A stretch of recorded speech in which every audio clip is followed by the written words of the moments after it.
Halo, salam jumpa. Dalam kesempatan kali ini, saya akan menjelaskan cara konfigurasi dan penggunaan Hisense Interactive Digital Board seri WM61FE.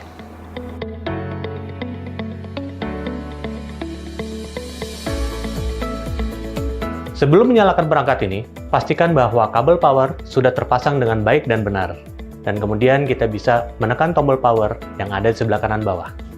Lampu indikator merah menandakan bahwa perangkat ini dalam posisi standby. Tombol indikator berwarna biru menandakan bahwa perangkat sudah dalam keadaan menyala. Dalam keadaan perangkat menyala, jika kita tekan tombol power satu kali, akan mematikan layar. Dan layar bisa kita nyalakan kembali dengan menyentuh di bagian manapun dari layar atau menekan tombol power sekali. Untuk mematikan perangkat, kita bisa menekan tombol power 3 detik dan kita pilih power off.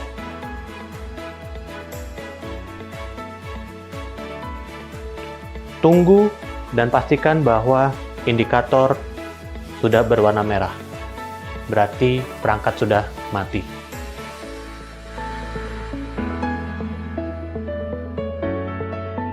Pada saat awal, kita dapat memilih bahasa yang akan kita gunakan. Dari sini, kita bisa memilih misalkan bahasa Indonesia, atau jika mau tetap dengan menggunakan bahasa Inggris, juga bisa. Dan di sini Vision Settings, kita bisa memilih untuk ukuran teks dan display. Dari sini.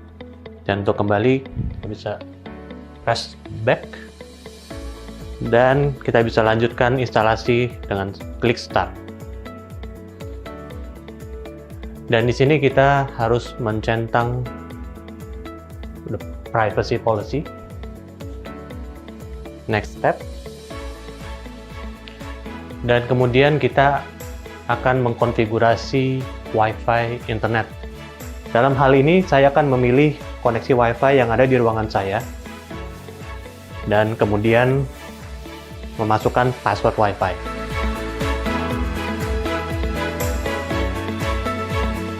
Nah, kemudian kita bisa memilih apakah akan mentransfer foto dan aplikasi ke Google Account ini. Kita bisa pilih Don't Copy.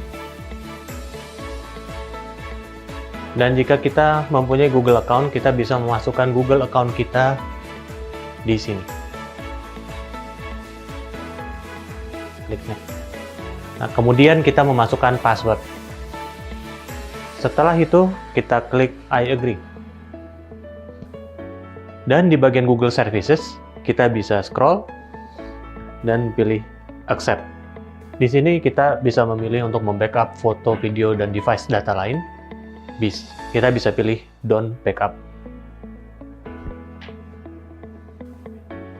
Dan di sini kita bisa men-setup PIN. Dalam case ini, saya akan membuat PIN 1234.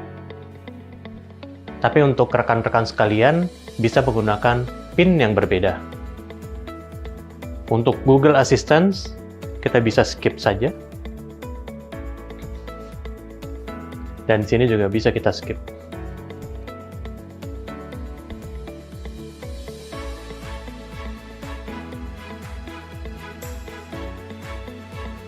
Untuk tampilan ini kita juga bisa skip. Dan terakhir kita bisa klik di No Thanks. Untuk sidebar, saya sarankan untuk mengaktifkan tombol sidebar yang nantinya akan memudahkan kita dalam menavigasi Hisense Interactive Digital Board. Demikianlah untuk setup awal Hisense Interactive Digital Board.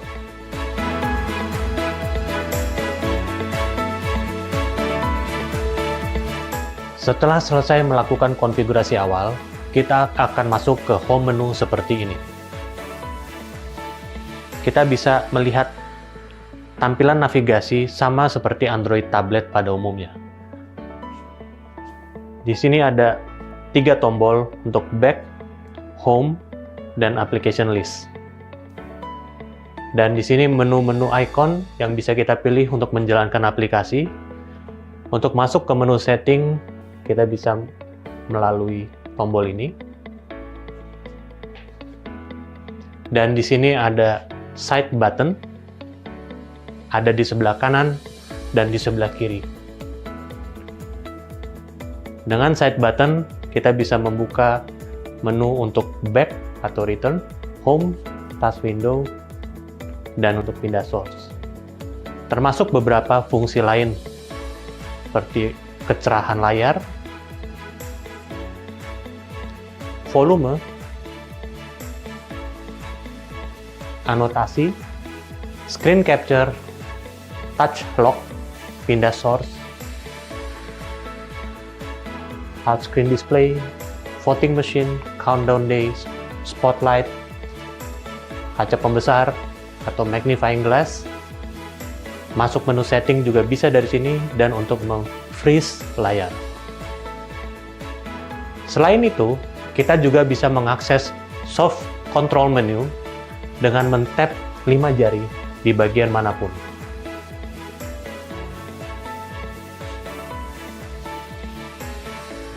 Dengan tap 5 jari, kita bisa menampilkan navigasi untuk back, home, pindah source, volume, setting, anotasi, capture.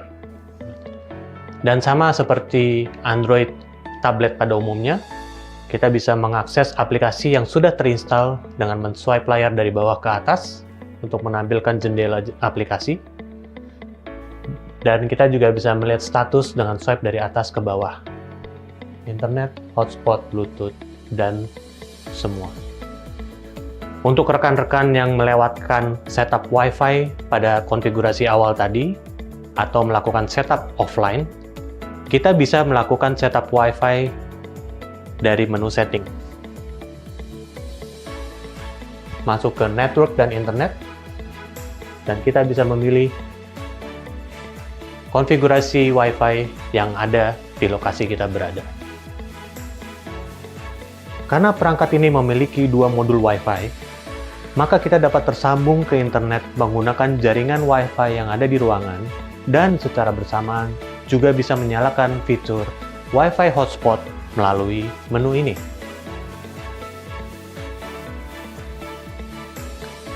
Saya sarankan untuk mengganti nama hotspot sesuai dengan lokasi perangkat. Sebagai contoh, saya rubah menjadi kelas 1.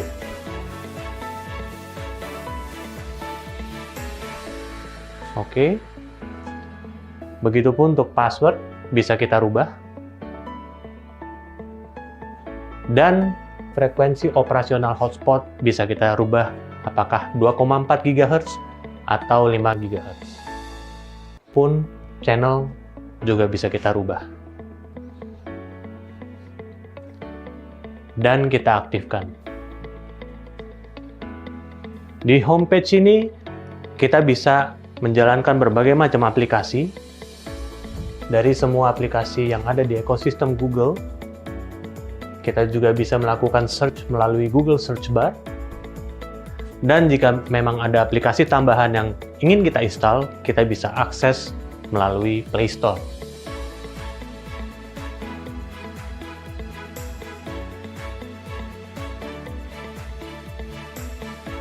Untuk search aplikasi, kita bisa mengklik tombol search yang ada di sini.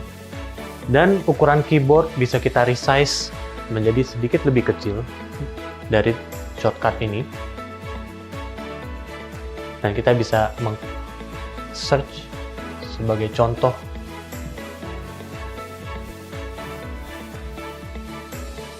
Dan klik install. Begitupun juga untuk aplikasi lain seperti halnya mungkin video conference, Zoom, ataupun Teams, juga kita bisa search dari Play Store dan kita install.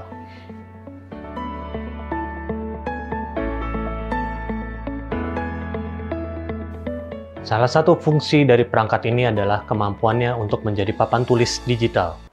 Kita bisa mengakses aplikasi whiteboard dari menu ini, dan kita bisa melakukan anotasi di sini. Di aplikasi ini, kita bisa menggunakan pen yang telah disediakan, Begitupun juga bisa menggunakan jari. Ada beberapa pilihan menu di bawah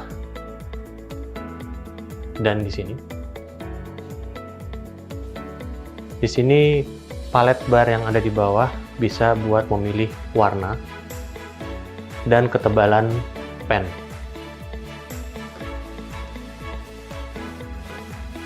Dan di sini ada marker. Warna marker juga bisa kita rubah. Dan ada menu untuk selektor. Kita bisa select suatu objek dan bisa kita geser.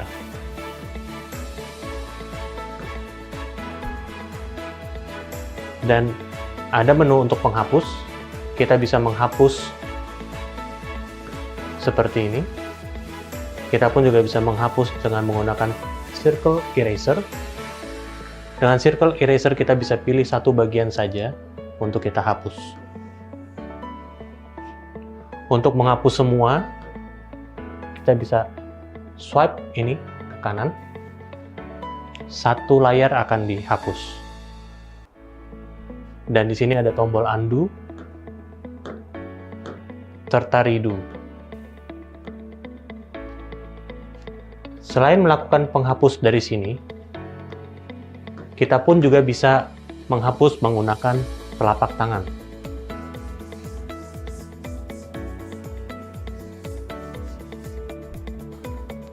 Selain itu, kita juga bisa menambahkan halaman. Di pojok kanan bawah, ada menu untuk menambahkan halaman. Saat ini, kita di halaman kedua dari 2. Kita bisa menambahkan halaman lagi. Maksimum bisa sampai 20 halaman.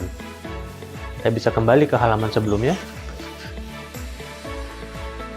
Di halaman kita bisa pilih ini. Dan kita bisa memilih halaman mana yang akan kita akses. Selain itu, kita juga bisa menambahkan berbagai macam objek dari menu Insert. Jika kita mempunyai picture, kita bisa menambahkan gambar. Dan kita juga bisa menambahkan suatu bentuk shapes atau objek.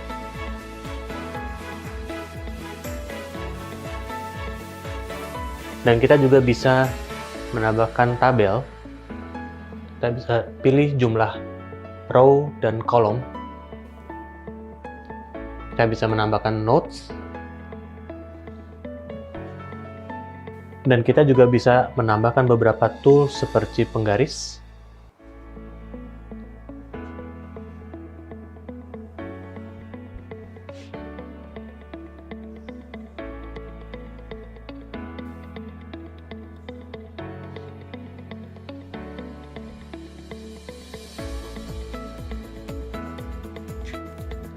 Di sini juga kita bisa menambahkan dual whiteboard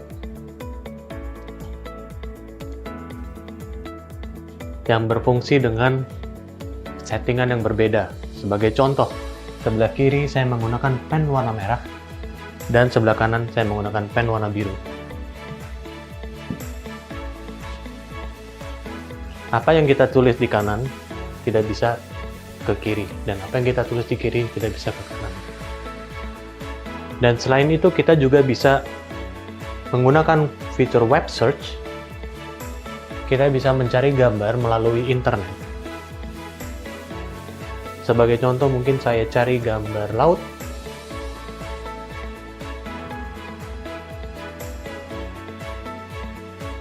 Dan saya screenshot.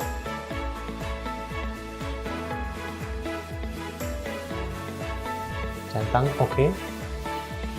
Maka gambar laut yang dari internet bisa kita import ke whiteboard.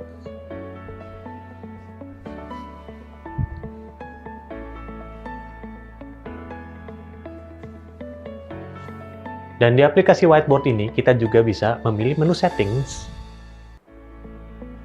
Dan ada beberapa pilihan yang bisa kita pilih. Salah satunya adalah efek brush yang bisa kita nonaktifkan atau kita aktifkan. Dan salah satunya adalah multi atau multi-touch. Saat ini multi-touch dalam keadaan mati. Jika multi-touch dalam keadaan mati, saya bisa menulis dengan menggunakan satu touch point. Dengan menggunakan dua jari, fungsinya akan memperbesar dan memperkecil layar atau menggeser. Sebagai contoh, misalkan saya sudah mempunyai satu tulisan full satu layar, saya bisa menggeser layar ini dengan menggunakan dua jari ke kiri maupun ke kanan. Begitupun juga kita bisa pinch, zoom in, dan zoom out dengan menggunakan dua jari.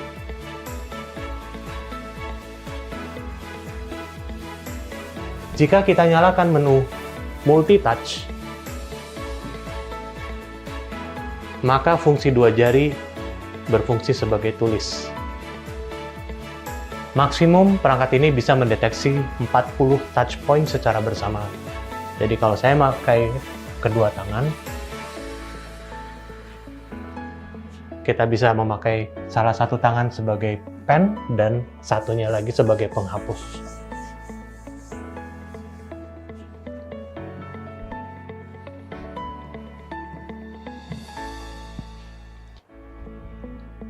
Selain itu, jika kita mengaktifkan pen written mode, saat ini pen written mode dalam keadaan mati atau nonaktif. Jika ini dalam keadaan nonaktif, kita bisa menulis dengan menggunakan jari. Saya menggunakan new page, menggunakan jari, dan bisa menggunakan pen.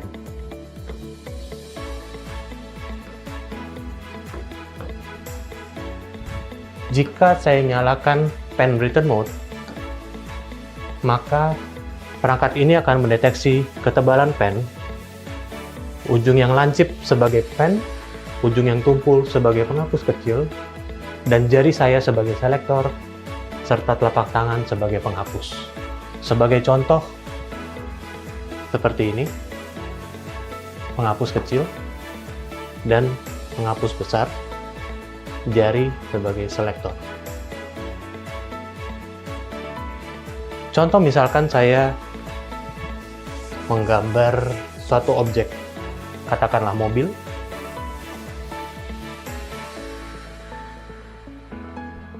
dan di sini saya bisa tambahkan satu objek lain sebagai bannya. Misalkan saya bisa select dengan menggunakan jari, geser ke sini, saya bisa resize, kecilkan, dan bisa saya copy, saya pindahkan ke sini. Dan saya bisa menggunakan pen langsung untuk menggambar jalan, dan menggunakan jari sebagai selektor. Bisa saya kecilkan, saya geser, dan bisa saya copy menjadi satu objek lain, dan bisa saya ganti warna, serta menghapus jalanan dengan menggunakan ujung pen yang tumpul.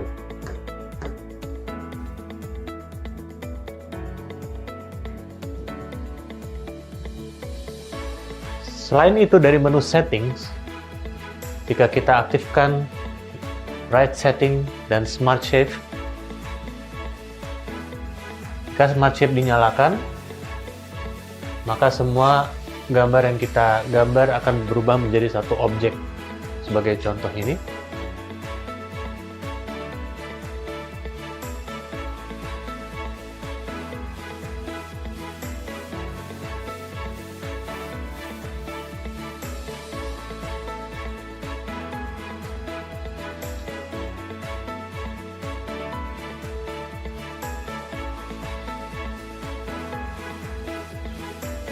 dan dari menu settings, kita pun juga bisa mengaktifkan standard word transcription, maka semua tulisan kita akan dirubah menjadi teks.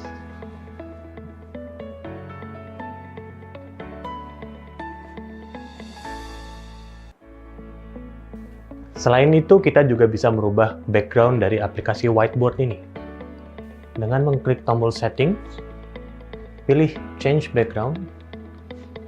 Warna putih ini bisa kita rubah dengan warna yang ada di pilihan.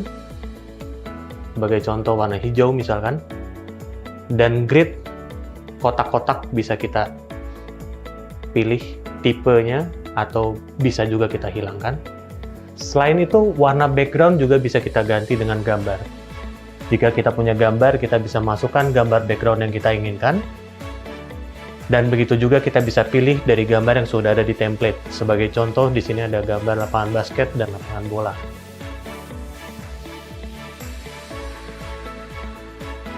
Semua anotasi yang kita tulis dalam aplikasi Whiteboard bisa kita ekspor menjadi 3 hal. Yang pertama, kita bisa save sebagai file dengan extension HWB. File ini hanya bisa dibuka di Hisense Interactive Digital Board saja. Kemudian, pilihan lain kita bisa ekspor menjadi file PDF.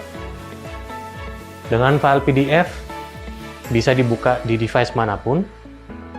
Perbedaannya adalah file HWB masih bisa kita lakukan edit di kemudian hari, dan file PDF tidak bisa kita lakukan edit lagi. Dan terakhir, kita bisa ekspor melalui QR code sharing. Dia akan mengenerate QR code yang bisa kita download melalui mobile phone.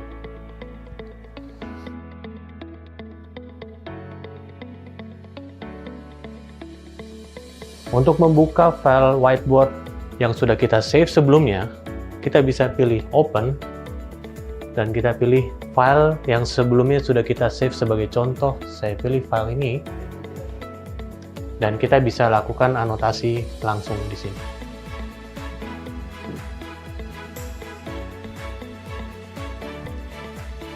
Dan untuk keluar dari aplikasi Whiteboard, kita bisa klik Quit, dan kita bisa pilih apakah mau di-save atau tidak.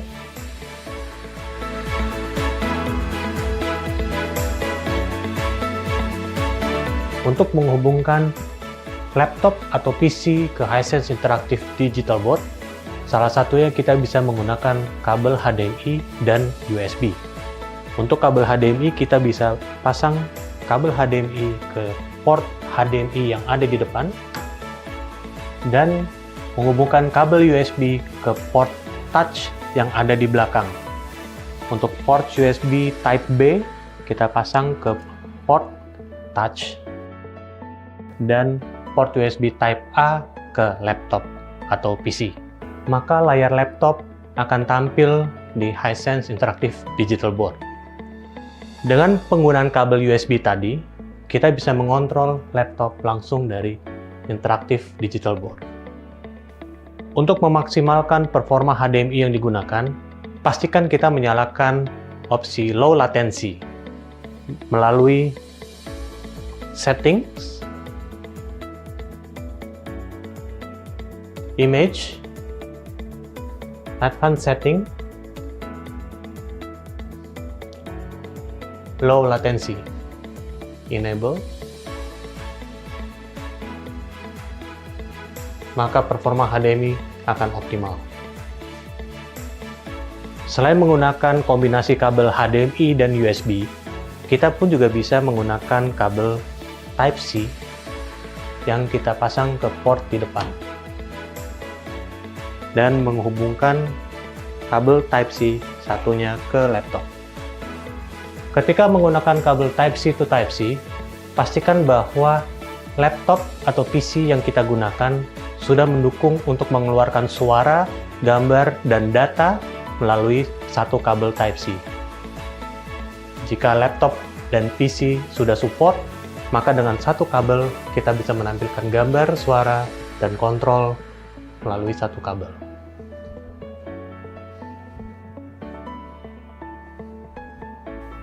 Untuk pindah source ke port HDMI atau Type-C, kita bisa men-tap 5 jari dan pilih source. Pilih port yang kita inginkan. Atau bisa menggunakan side button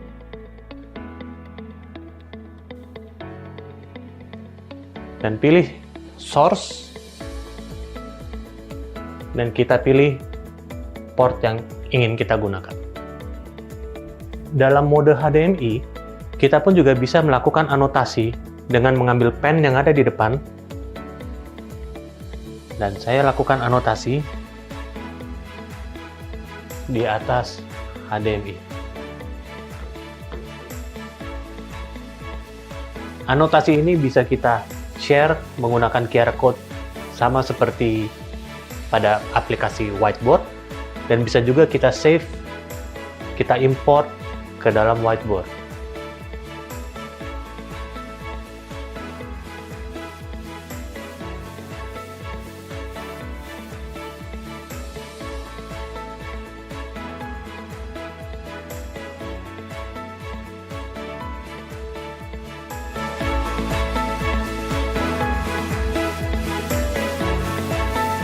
Selain menggunakan kabel HDMI dan USB, ataupun menggunakan kabel Type-C to Type-C, kita pun juga bisa menampilkan tampilan laptop kita ke interaktif digital board melalui wireless. Salah satunya dengan menggunakan aplikasi Screen Share, atau bisa menggunakan USB case dongle. Untuk membuka aplikasi Screen Share, kita bisa pilih ini. Dan untuk pertama kali kita akan diminta untuk allow permission network ports. Kita bisa pilih allow. Kita bisa men-set nama device untuk interactive board ini. Sebagai contoh, misalkan saya ganti namanya menjadi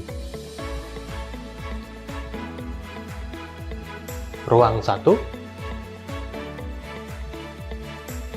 Untuk nama kita bisa pilih nama apapun, tapi saya anjurkan untuk memilih nama yang merepresentasikan ruangan tempat kita memasang interaktif board ini.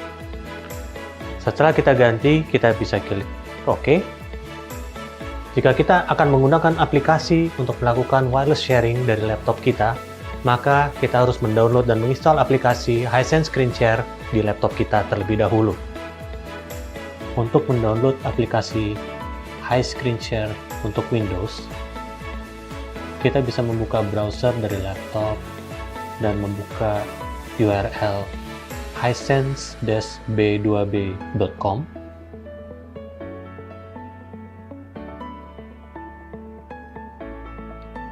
Kemudian klik bagian download. Di bagian Hisense Screen Share, pilih PC version Windows. Tunggu sampai proses download selesai.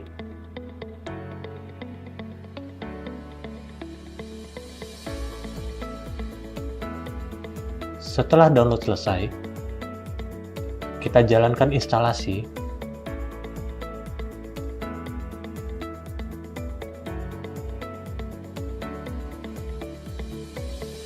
Kita tunggu sampai instalasi selesai. Klik finish.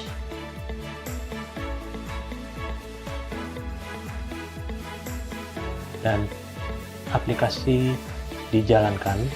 Pastikan bahwa laptop kita sudah terkoneksi dalam satu jaringan Wi-Fi yang sama dengan interaktif digital board. Jika laptop sudah terkoneksi dalam jaringan yang sama, maka interaktif digital board yang sudah kita setup akan muncul di aplikasi. Sebagai contoh, misalkan ini ruang 1, saya klik connect dan pilih screen mirroring, start screencasting. Maka tampilan layar laptop kita akan tampil di interaktif digital board. Begitupun juga untuk kontrol, kita bisa mengontrol laptop kita langsung dari interaktif digital board.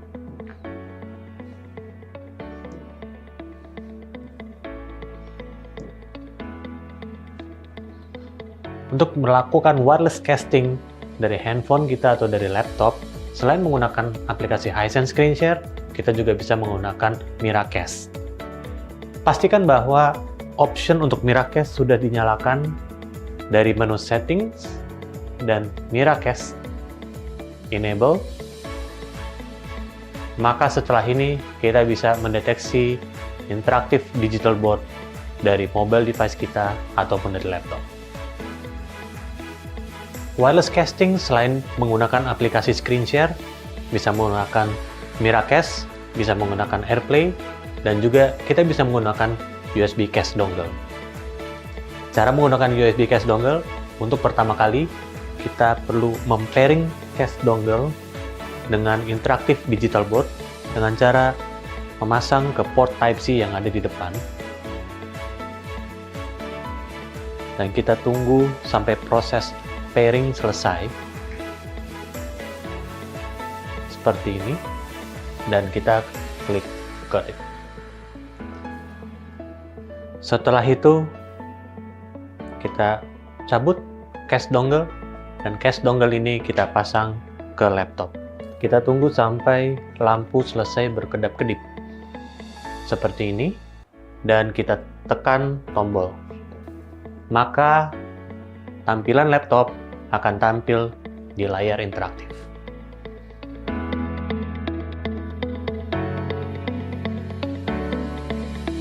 Sama seperti Android tablet pada umumnya, kita pun juga bisa mengakses file-file yang ada di local storage Interactive Digital Board melalui aplikasi File Manager yang ada di sini.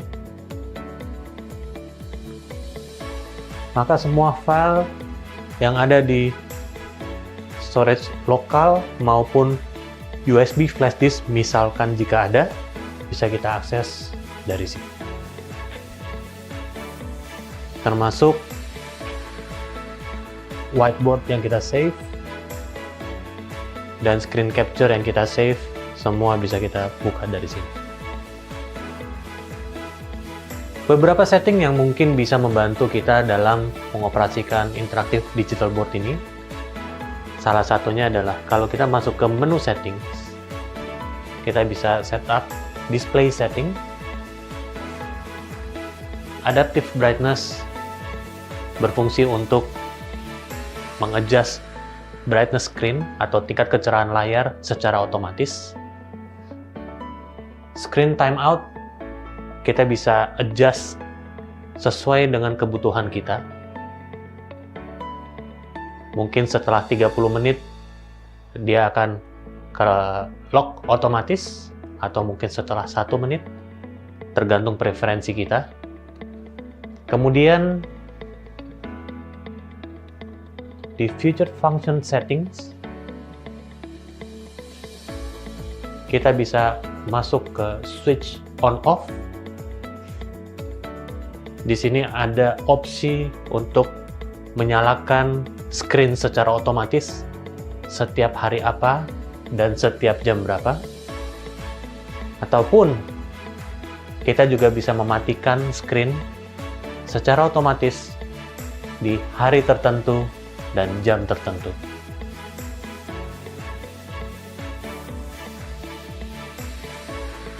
Dan di sini juga ada setting untuk no signal standby.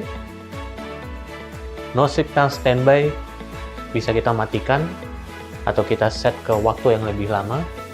Fungsi dari no signal standby adalah Interactive Digital Board akan mati atau standby jika dia tidak menerima sinyal dari HDMI setelah beberapa menit atau beberapa detik sesuai dengan yang kita atur dari sini.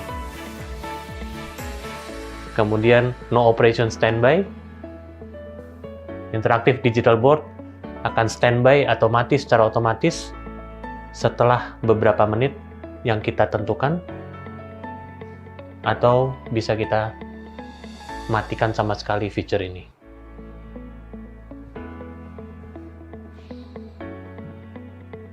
Dan di signal management, kita bisa mengaktifkan DTMS. Fungsi dari DTMS adalah jika input source dari HDMI sudah tidak ada lagi, maka dia akan pindah ke menu Android secara otomatis setelah waktu yang kita tentukan. Kita bisa set mungkin sekitar 1 menit, tergantung preferensi masing-masing. Dan dari menu configure dan upgrade, jika dibutuhkan, kita bisa melakukan sistem update. Pastikan sebelumnya Interactive Digital Board sudah terkoneksi dengan internet, maka dia akan mendownload firmware update secara otomatis jika ada. Oke rekan-rekan semua, demikian penjelasan dari saya. Terima kasih.